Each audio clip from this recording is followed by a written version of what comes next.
Perang di depan mata, Jenderal Turki temui pasukan badai Mediterania.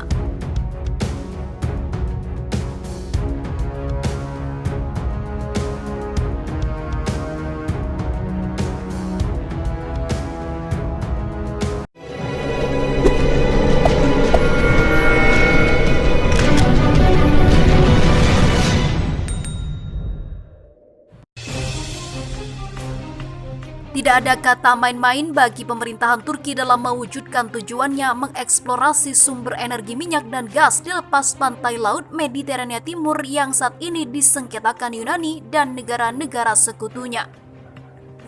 Bahkan mereka tidak mempedulikan kecaman yang disampaikan oleh Yunani dan sekutunya Prancis untuk menghentikan kegiatan eksplorasi minyak dan gas di sana.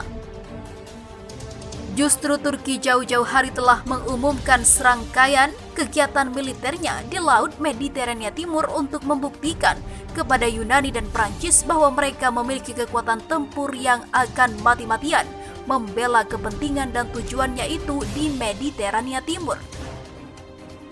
Salah satu kegiatan militer yang dilakukan oleh Turki adalah menggelar operasi militer badai Mediterania Kapten Martiri Cengiz Topel 2020 dengan mengerahkan pasukan angkatan bersenjata Turki dari berbagai matra di Republik Turki Siprus Utara atau TRNC.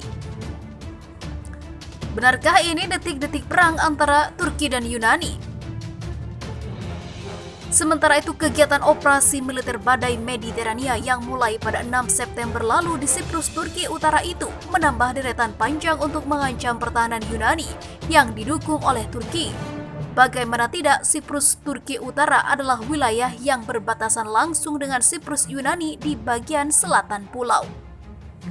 Wilayah itu memiliki nilai historis konflik antara Turki dan Yunani ketika peristiwa kudeta militer pada tahun 1974 yang dilakukan oleh Turki untuk mencaplok Yunani. Konflik di Mediterania Timur antara Turki dan Yunani kali ini seperti mengingat luka lama bagi Yunani. Kini militer Turki kembali menunjukkan taringnya di Pulau Siprus Turki sebagai show of force kekuatan terhadap Yunani dan juga Turki. Pada hari Minggu kemarin 13 September 2020, Menteri Pertahanan Turki Hulusi Akar bersama Kepala Staf Umum Angkatan Bersenjata Turki, Jenderal Yasar Güler, serta para petinggi militer Turki lainnya mengunjungi Lefkosa, ibu kota TRNC. Mereka menyaksikan secara langsung kegiatan latihan militer operasi badai Mediterania itu. Kehadiran Hulusi Akar ke wilayah yang berbatasan langsung dengan Yunani itu seakan menandakan bahwa perang antara Turki dan Yunani serta pendukungnya Prancis semakin di depan mata. Setelah menyelesaikan kunjungan Pertahanan Nasional, Hulusi Akar dan Kepala Staf Umum Jenderal Yasar Güler bersama dengan perwira militer lainnya melakukan kunjungan ke Lefkosa, ibu kota TRNC, kata seorang pejabat militer Turki dikutip Viva Militer dari Anadolu Agency pada Senin 14 September 2020. Seperti diberitakan Viva Militer sebelumnya, Menteri Pertahanan Turki Hulusi Akar sehari sebelumnya telah mengunjungi lokasi latihan pasukan elit Turki, Komando Serangan Bawah Air atau SAT, atau yang dikenal dengan sebutan pahlawan Kardak di distrik Kars Turki, Provinsi Selatan Antalya.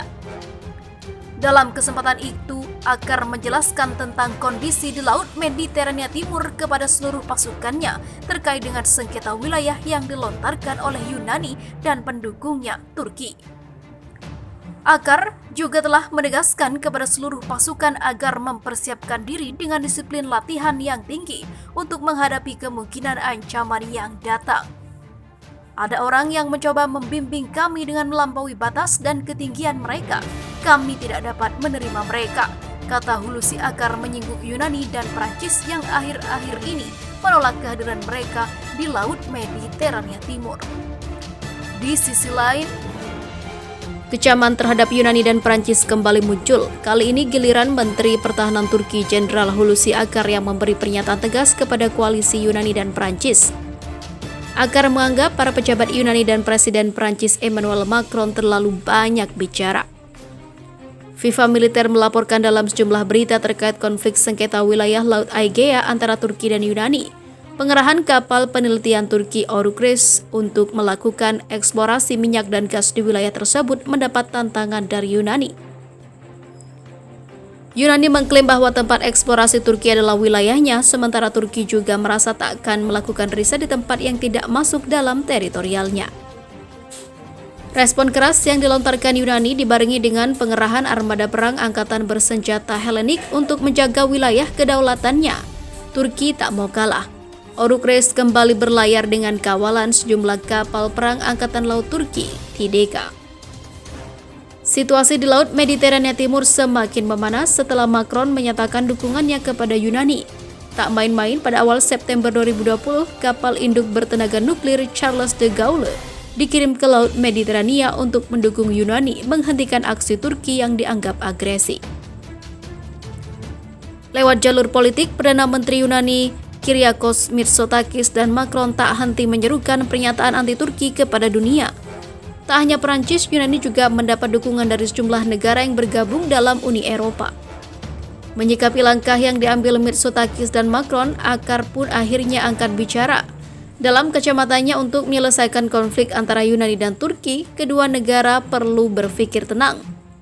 Hal ini juga berlaku untuk sejumlah negara yang terlibat, termasuk Perancis yang dianggap Akar terlalu mengintervensi masalah ini. Untuk meredakan ketegangan, beberapa orang hanya perlu diam. Mereka tidak perlu melakukan apa-apa, ucap Akar dikutip Viva Militer dari Orthodox Time. Presiden Prancis Emmanuel Macron telah berulang kali berbicara mendukung Yunani dan menentang tindakan ilegal Ankara di Laut Mediterania Timur. Mereka juga menyerukan Uni Emirat ataupun Uni Eropa untuk melakukan hal yang sama dengan suara bulat, katanya. Tak sampai di situ, Akar pun mengancam kepada negara-negara yang mencoba untuk melakukan konspirasi melawan Turki akan mengalami kekalahan dan juga kehancuran. Oleh sebab itu, Akar mendesak Yunani untuk tidak banyak tingkah agar tidak dimanfaatkan oleh negara lain seperti Perancis dan Italia.